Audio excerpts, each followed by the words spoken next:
And here we go. All right, I bought a bucket full of tools. This dirty, greasy, nasty bucket. There's probably twice this amount of tools in there. I make stuff out of reclaimed metal, make metal art and whatever you want to call it. You see, I got a little hoard of stuff going here. That's where I keep the stuff I'm going to cut up and weld up and make into stuff. But this is all stuff that I thought was, some of it I'll probably sell, some of it I'll keep, and whatever. Let's get into it. Unmarked, adjustable wrench, turns super smooth, pretty cool. These I'm not, that kind of, there's a name for these kind of pliers. I don't know, I can't remember it off the top of my head. These look very old.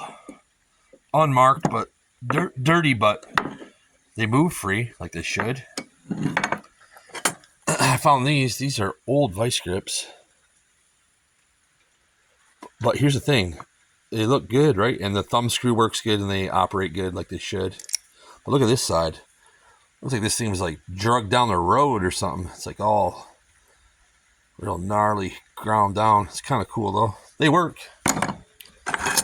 I saved this. This is a pretty thin wrench. But it was marked. It says Harrison Reed Manufacturing, Chicago. Didn't look it up yet, but I do have quite a collection of old, like wagon wrenches and old farm equipment wrenches and Ford tools they used to include in cars back in the day. So that probably goes to the private collection. This is pretty cool. Ice tongs for carrying a block of ice back in the day. Perfectly usable condition. These again, let's see that focus. Was that? No. Basically unmarked. But these look like they definitely have some age. And look at that handle, how it's got like the grip for your hand. That's definitely worth keeping around just for cool factor. Nothing spectacular there. Another one, nothing spectacular, but old. This is this is unmarked, but it's a screwdriver of some type, and that's how they made the handle. Just bent the metal around. That's probably for the private collection. This is a little more modern Craftsman. It's scuzzy, but I'll probably get resold. What do we got here? I can't read that, but it's a tap handle, and it appears to be in halfway decent condition. Probably keep that for my own personal. This I thought was cool. This is an old Blue Point. I don't know if you can read that. Blue Point. You can see that's busted. I'm sure Snap-on they won't replace that. Bums. Anyways, this is probably something for me and my boys keep. This is a whatever, made in the USA, but double-ended box. Those are always good to like keep in the truck just to have truck tools. This is an old Cornwell.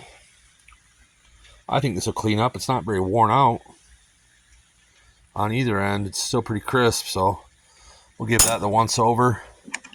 It's like an easy out. Probably not easy out brand, but you know, oh no, it's actually Proto. It's a Proto. This one's Proto. Sure enough. That was a popular tool back in the day. A lot of guys had those. I just saved this because, like, man, imagine how many millions of things this thing scraped on to get to the blade that small. What in the world?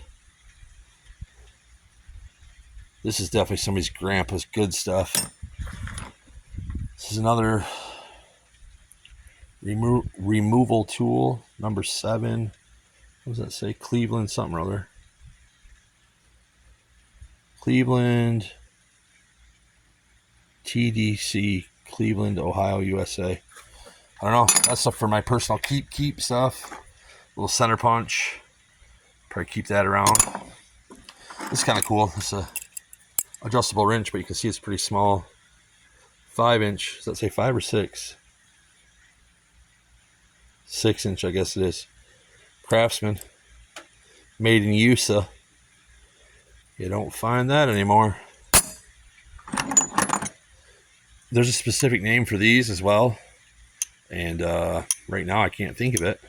But that type of head on an adjustable plier, there's a name for specifically for these. But these are old school channel locks, if I can get this thing to fucking show you. And they're made in Pennsylvania. It's looking like oldies and goodies. These are like regular channel locks, like now and nowadays in the more modern version, they still make this plier, but it would have a blue coated like rubber, plastic, whatever kind of handle. But these are USA again, 420. What? Huge extractor.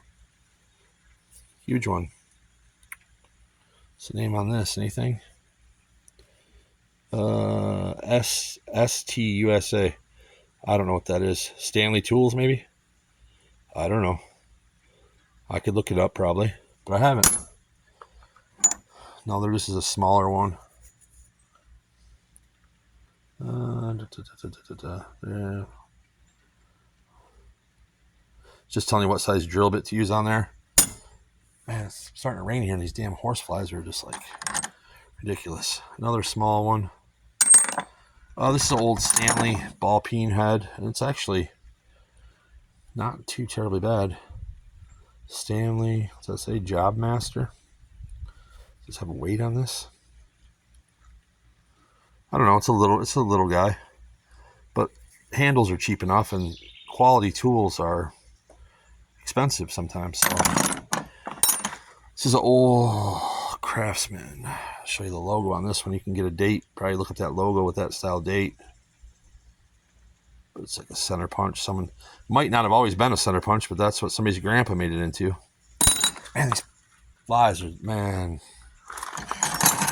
This is a Cornwell double do wrench. I always save these. I got a bunch of these, but I don't know. Something about them. I feel like I need 100 of them. And I find them and I save them. This was a cool wrench. This is an old Cornwell. Come on. Cornwell. USA. This is a Cornwell, I'm pretty sure. Oh, yeah. Cornwell, USA. This is kind of cool. This is some type of plane, or maybe, I don't think you call these a draw knife. It's something for woodworking. It's some type of plane or draw knife.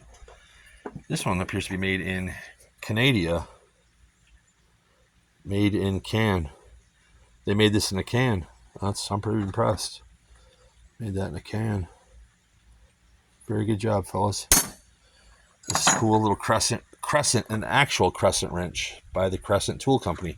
Everybody calls these adjustable wrenches crescent wrenches, but they're not all crescent wrenches. Just the ones that say Crescent Tool Company. This has got to have some age to it, just by that logo. I'm going to keep this, and like I said, I got a wrench collection in the garage here. I'll put this on display, clean it up. That's pretty cool. Some people might think it's stupid, but I like to save history. This thing is so heavily built. It's marked 8-inch B and C. I haven't looked up what B and C is, but this thing works smooth. Look at this. Silky, silky. And it's like okay, look at, try this one-handed.